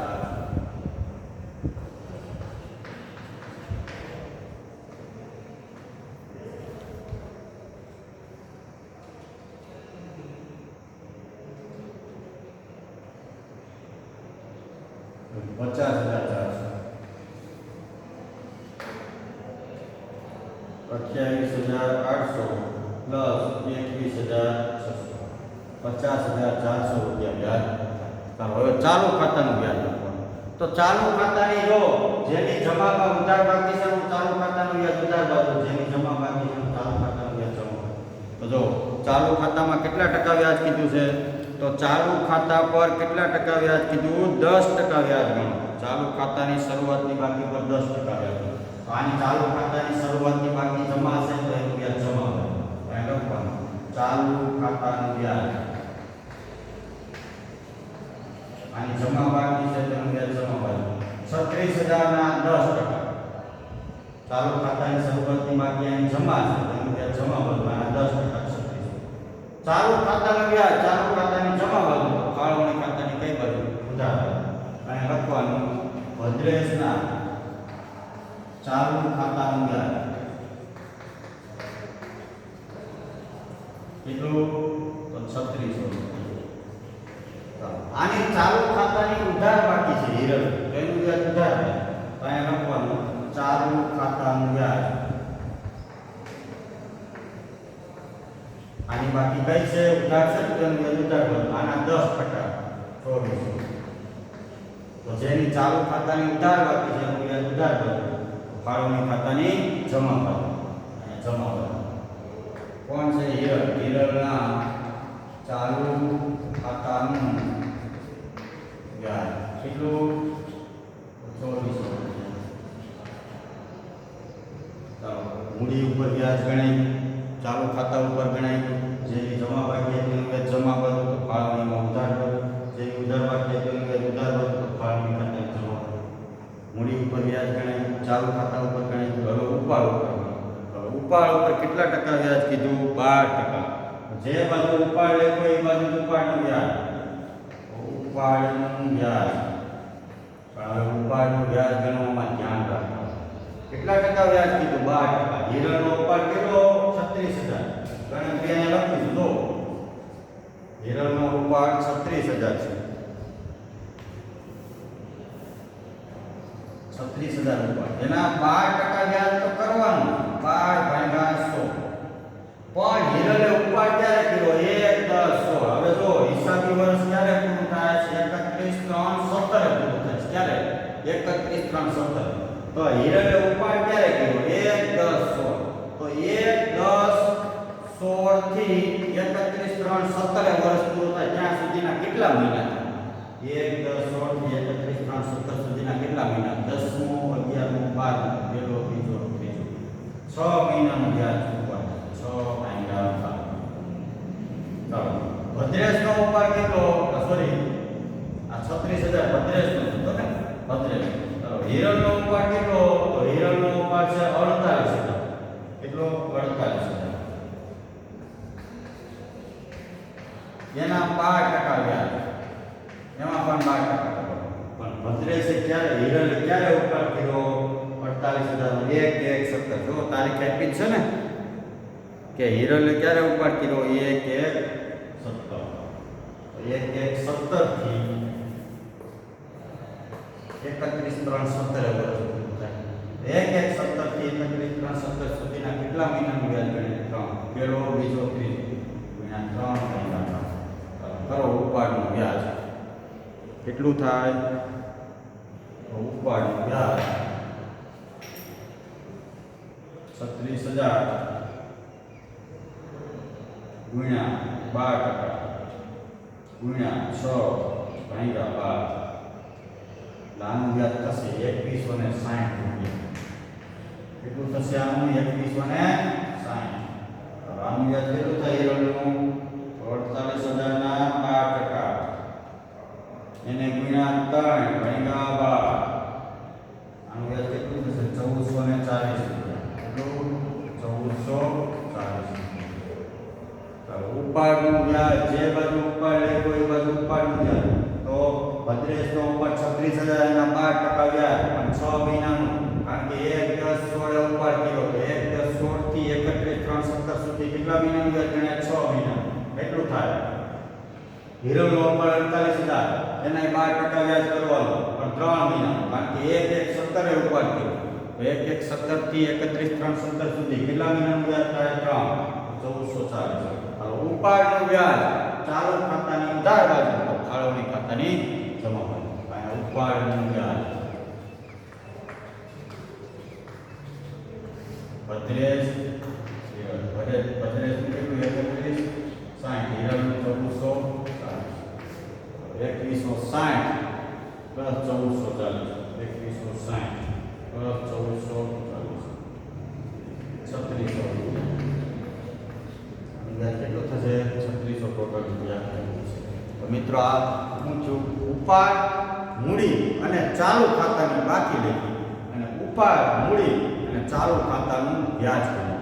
અને છેલ્લું સ્ટેપ, કોઈ ભાગીદારને પગાર, બોનસ, કમિશન, મહેનતાણું ચૂકવવાનું હોય તો એના વિશે વાંચો, કોઈ ભાગીદારને કંઈ પગાર, બોનસ, કમિશન, મહેનતાણું આપવાનું છે તો દાખલાની અંદર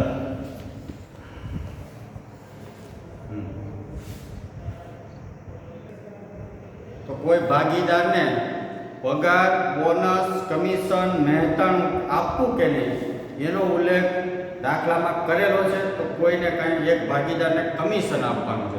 છેલ્લું સ્ટેપ, કોઈ ભાગીદારને પગાર, બોનસ, કમિશન, મહેનતાણું આપવાનું હોય તો જો એક ભાગીદારને કમિશન આપવાનું છે, બાકી બધું પૂરું થઈ ગયું દાખલામાં. વાંચો, હિરલને તેનું કમિશન બાદ કર્યા પછીના ચોખ્ખા નફા પર 10% કમિશન આપવાનું છે.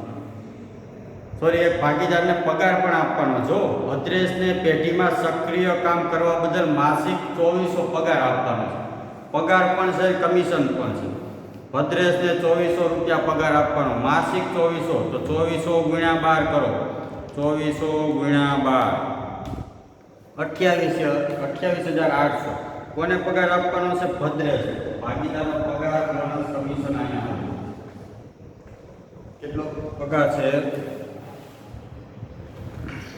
પગાર છે માસિક 2400, તો 2400 ગુણ્યા 12 એટલે 28,800. કોને કીધો છે? ભદ્રેશ. 28,800 ભાગીદારનો પગાર.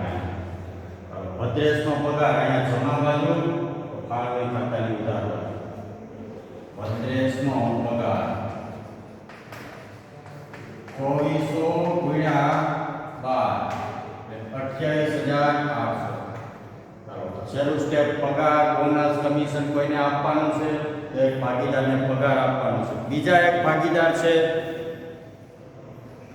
હિરલ, એને કમિશન આપવાનું કીધું છે. વાંચો, હિરલને તેનું કમિશન બાદ કર્યા પછીના ચોખ્ખા નફા પર 10% કમિશન આપવાનું છે. એ કમિશન તો ક્યાં આપવાનું હોય? આ દાખલો પૂરો થાય, ખાતું બંધ કરો, છેલ્લે નફાની વહેંચણી થાય પછી કમિશન આપવાનું હોય. એ સિવાય કંઈ દાખલામાં બાકી નથી ને. હવે તો કંઈ બાકી છે? એની મૂડી આવી ગઈ, ચાલુ ખાતા આવી ગયા, મૂડીનું વ્યાજ, ઉપાડનું વ્યાજ. ચાલો, બધું આવી ગયું છે, એક ખાલી કમિશન બાકી છે. તો છેલ્લે આ ખાતું બંધ કરો અને એના 10% કમિશન આપવાનું છે.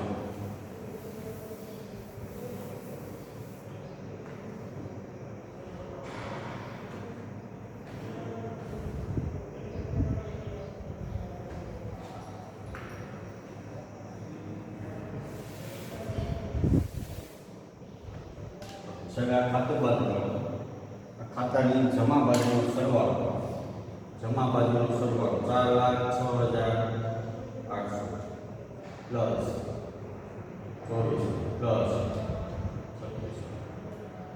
4,12,800.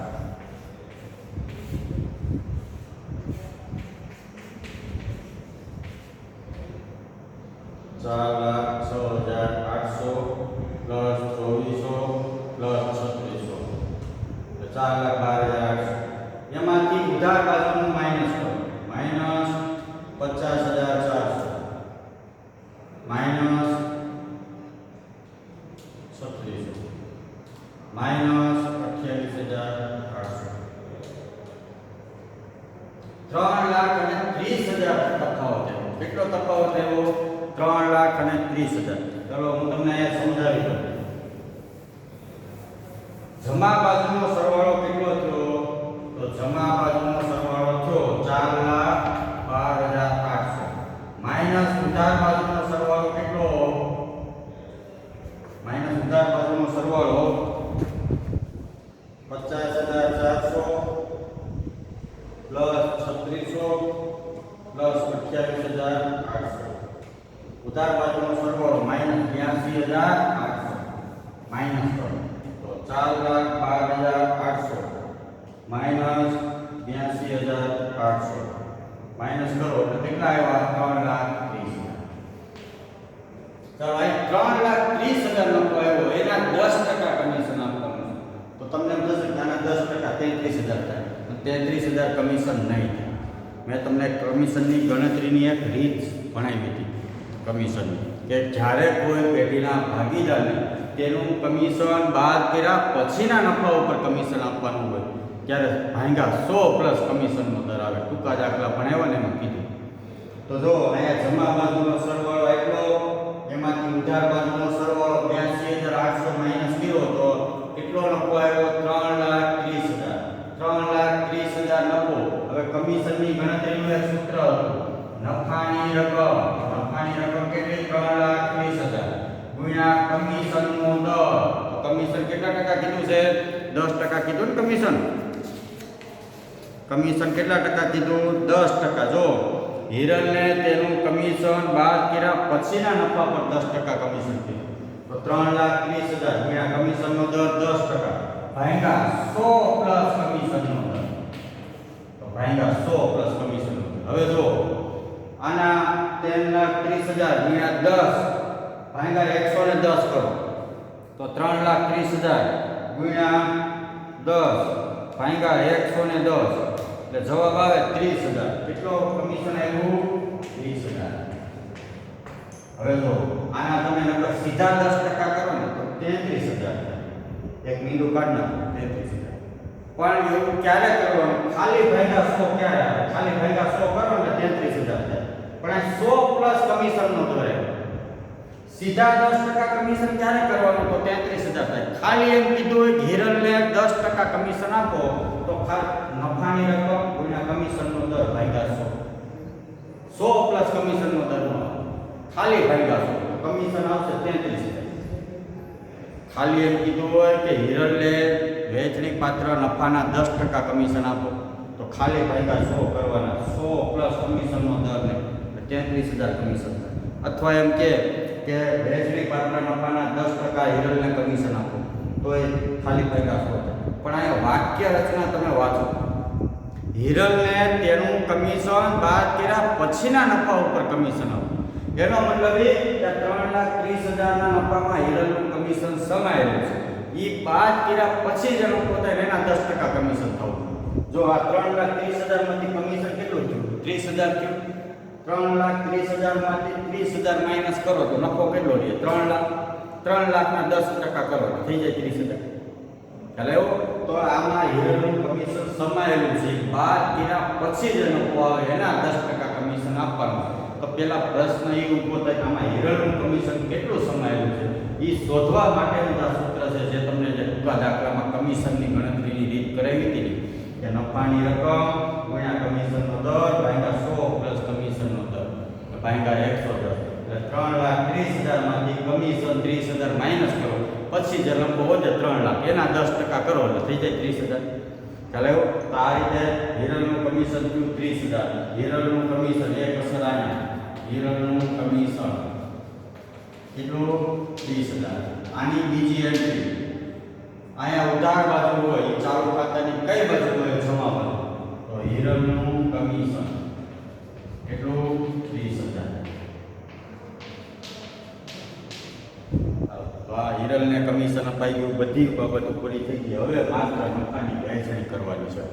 તો 3,30,000 માંથી કમિશન માઈનસ કર્યું 30,000. હવે કેટલા વધે? 3 લાખ રૂપિયા વધે. કેટલા વધે? 3 લાખ રૂપિયા વધે. તો કીધું છે ને હિરલને તેનું કમિશન બાદ કર્યા પછીના નફા ઉપર કમિશન આપો. તો 3,30,000 નો નફો હતો એમાંથી હિરલનું કમિશન 30,000 માઈનસ કર્યું પછી કેટલો નફો વધ્યો? 3 લાખ. એના 10% કરો એટલે થઈ જાય 30,000. એ તો હવે 10% કરો એટલે 30,000. પણ કમિશન બાદ કર્યા પહેલા એમાં હિરલનું કમિશન કેટલું સમાયેલું છે એ શોધવા માટે આ સૂત્ર છે. નફાની રકમ ગુણ્યા કમિશનનો દર ભાગ્યા 100 પ્લસ કમિશનનો દર. એટલે 30,000 હિરલનું કમિશન. ભાગીદારને પગાર બોનસ કમિશન ચૂકવો એની એક અસર અહીંયા ઉધાર બાજુ હોય અને બીજી અસર જે ભાગીદારને ચૂકવાતું હોય એની જમા બાજુ હોય. જો પગાર આને ચૂકવવાનો હતો તો આના ખાતામાં જાય. કમિશન હિરલને આપવાનું હતું હિરલ. તો હવે કેટલો નફો વધે? 3 લાખ. 4,12,800 માંથી આ ઉપરની 4 એન્ટ્રી માઈનસ કરો એટલે કેટલા વધે? 3 લાખ. અથવા 3,30,000 હતા એમાંથી 30,000 કમિશન આપી દો હવે કેટલા વધ્યા? 3 લાખ. હવે આને કહેવાય વહેંચણી પાત્ર નફો. કેટલા ભાગીદારો? 2. ભદ્રેશ અને હિરલ. 2 વચ્ચે વહેંચણી કરો તો નફા નુકસાનનું પ્રમાણ કેટલું આપ્યું છે દાખલામાં વાંચો છે. ભદ્રેશ અને હિરલનું નફા નુકસાનનું પ્રમાણ છે 3:2. જો દાખલાની શરૂઆતમાં કીધું કેટલું છે નફા નુકસાનનું પ્રમાણ 3:2. તો 3 લાખ ગુણ્યા 3 ભાગ્યા 5 1,20,000. નફાની વહેંચણી કઈ રીતે કરવી તો ખ્યાલ છે ને, એ દાખલા ટૂંકા દાખલા શીખવાડી દીધા કે નફાની રકમ જે નફો હોય એને ગુણ્યા જે ભાગીદારનું જે પ્રમાણ હોય ભાગ્યા કુલ પ્રમાણ. તો 3 લાખ ગુણ્યા ભદ્રેશનું પ્રમાણ કેટલું તો 3. તો 3 લાખ ગુણ્યા 3 ભાગ્યા કુલ પ્રમાણ કેટલું 5. તો 5. તારો હિરલનું પ્રમાણ કેટલું 2. તો 3 લાખ ગુણ્યા 2 ભાગ્યા કુલ પ્રમાણ કેટલું 5. તો 5 1,20,000. વહેંચણી પાત્ર નફો. વહેંચણી પાત્ર નફો ફાળવણી ખાતાની ઉધાર બાજુ તો ચાલુ ખાતાની જમા બાજુ. ચાલુ ખાતાની જમા બાજુ વહેંચણી પાત્ર નફો.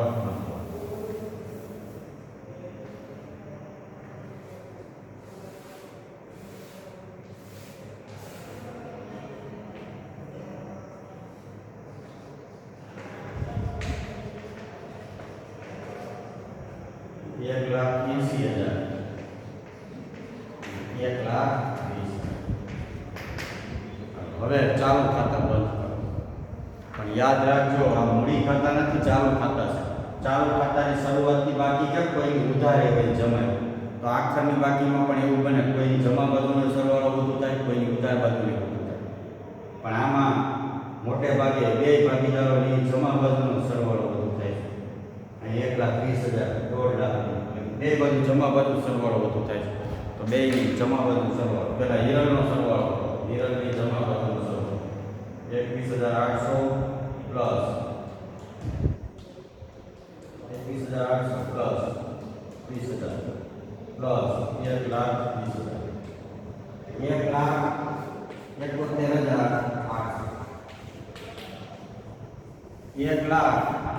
1,71,800 એમાંથી ઉધાર બાજુનું minus 24,000 minus 48,000 minus 2,400 minus 14,040 minus કેટલા આવે 55,960 રૂપિયા આવે. તો હવે ચેક કરી લઈએ 1,71,800 માઇનસ 24,000 માઇનસ 48,000 માઇનસ 2,400 માઇનસ 1,440 55,960. ચાલો ભદ્રેશને પણ જમા બાજુનો સરવાળો વધુ થાય. કરો 36,000 પ્લસ 28,800 પ્લસ 3600 પ્લસ 28,800 પ્લસ 1,80,000. આનો સરવાળો થાય 2,77,200. 2,77,200. એમાંથી ઉધાર બાજુનું માઇનસ કરો. માઇનસ 36,000 માઇનસ 2,260 એટલે 2,39,040. ચેક કરી લઈએ 36,000 plus 28,800 plus 3600 plus 28,800 plus 1,80,000 minus 36,000 minus 2,260 2,39,000. આને કહેવાય આખરની બાકી. આખરની બાકી એટલે બાકી આગળ રહી જાય. અને વાર્ષિક હિસાબ ગણો ત્યારે જે આખરની બાકી એવી એ પાકા સમય મૂડી જેવો બધું. ચાલો આ ચાલુ ખાતા બંધ. હવે મૂડી ખાતા બંધ કરો. મૂડી ખાતા તો જ્યારથી ચાલુ થયા ત્યારથી જ બંધ છે. શરૂઆતની બાકી હોય એ જ આખર મળીએ. મેં તમને કીધું કે આ મૂડી ખાતાની સ્થિર પદ્ધતિ હોય ત્યારે મૂડી ખાતામાં કોઈ વ્યવહાર ન આવે. શરૂઆતની મૂડી હોય એ જ આખર મળીએ. એનું વ્યાજ પણ આ જમા બાજુ લખ્યું. જો આ મૂડીનું વ્યાજ પણ આ ચાલુ ખાતા લખ્યું. ખાલી ઉપર હેડિંગ બદલાવું. બાકી આગળની પદ્ધતિ છે. એમાં મૂડી ખાતું નામ હતું ખાલી, અહીં ચાલુ ખાતું નામ છે.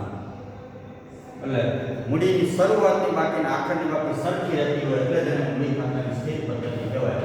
તો આની જમા બાજુનો સરવાળો 2,40,000, આનો 1,80,000, આનો 2,40,000 અને આનો 1,80,000. આયા બાકી આગળ લઈ ગયા 2,40,000 ઉધાર બાજુ માઇનસ કરો, ઉધાર બાજુ કંઈ છે નહીં, જે શરૂઆતની મૂડી હતી એ આખરમાં રહે એને કહેવાય મૂડી ખાતાની સ્થિર પદ્ધતિ. તો મિત્રો મૂડી ખાતાની સ્થિર પદ્ધતિ હોય ત્યારે મૂડીનું વ્યાજ પણ આમાં આવે. મૂડી ખાતામાં કોઈ શરૂઆતની મૂડી હોય એ જ આખરમાં રહે એટલે મૂડી ખાતાની સ્થિર પદ્ધતિ કહેવાય. તો આ પહેલી અસ્થિર મૂડી ખાતાની પદ્ધતિ અને બીજી સ્થિર મૂડી ખાતાની પદ્ધતિ, એમાં ફેર એટલો જ છે ખાલી ખાતું વધ્યું પણ આ ખાતામાં કાંઈ આવે નહીં. બધું શેમાં આવે? ચાલુ ખાતામાં. આનું વ્યાજ પણ ચાલુ ખાતામાં આવે. બાકી આગળની અસ્થિર મૂડી ખાતાની પદ્ધતિમાં જે મૂડી ખાતાની જમા બાજુ એ ચાલુ ખાતાની જમા બાજુ, મૂડી ખાતાની ઉધાર બાજુ એ ચાલુ ખાતાની ઉધાર. તો સ્થિર મૂડી ખાતાની પદ્ધતિ હોય ત્યારે આ મુજબ દાખલો ગણવાનો. તો મિત્રો તમને 3 દાખલા કરાવ્યા, અસ્થિર મૂડી ખાતાની પદ્ધતિના 2 અને સ્થિર મૂડી ખાતાની પદ્ધતિનો આ 1. આ દાખલા આ ચેપ્ટરમાંથી બોર્ડની એક્ઝામમાં પૂછાતા નથી, પણ આના પછીનું વાર્ષિક હિસાબ ચેપ્ટર આવે એમાં તમારે આ ખાતા તો બનાવવાના છે. વેપાર, નફા નુકસાન અને પાકું સરવૈયું, અને જો મૂડી ખાતાની સ્થિર પદ્ધતિ હોય તો આ બાકીના 3, અને અસ્થિર પદ્ધતિ હોય તો નફા નુકસાન, ફાળવણી ખાતું અને મૂડી ખાતું, એમ મળી ટોટલ 5 ખાતા બનાવવાના હોય. એટલે વાર્ષિક હિસાબ હવે પછીનું ચેપ્ટર છે એમાંથી 11 માર્કનો દાખલો હોય એમાં તો આ 2 ખાતા બનાવવાના જ હોય. એટલા માટે આ તમને આ ચેપ્ટરમાં ત્યાં મોટા દાખલા કરે. બાકી આ ચેપ્ટરમાંથી બોર્ડની એક્ઝામમાં આ મોટા દાખલા પૂછાતા નથી, કારણ કે આ ચેપ્ટરમાંથી ટોટલ 4 માર્કનું પૂછે, એમાં 1 માર્કની થિયરી અને 3 માર્કના જે તમને ટૂંકા દાખલા કરાવ્યા એ ટૂંકા દાખલા પૂછે. આ દાખલા પૂછાય નહીં, પણ વાર્ષિક હિસાબમાં 2 ખાતામાં કઈ કઈ વિગત આવે એ જાણવા માટે વાર્ષિક હિસાબનું ચેપ્ટર ચાલુ થાય એ પહેલાં ખ્યાલ આવી જાય, એટલા માટે જ આ પ્રેક્ટિસ માટે તમને દાખલા કરાવ્યા. હવે આ ચેપ્ટર આપણે અહીંયા પૂર્ણ કરીએ છીએ, કારણ કે આના ખાતાની પ્રેક્ટિસ આપણે વાર્ષિક હિસાબમાં 2 ખાતા બનાવી અને કરવાની છે. તો હવે પછીનું નેક્સ્ટ સ્ટેપ છે આપણે વાર્ષિક હિસાબ ચાલુ કરીશું. આ ચેપ્ટર અહીંયા આપણે પૂરું જાહેર કરીએ છીએ.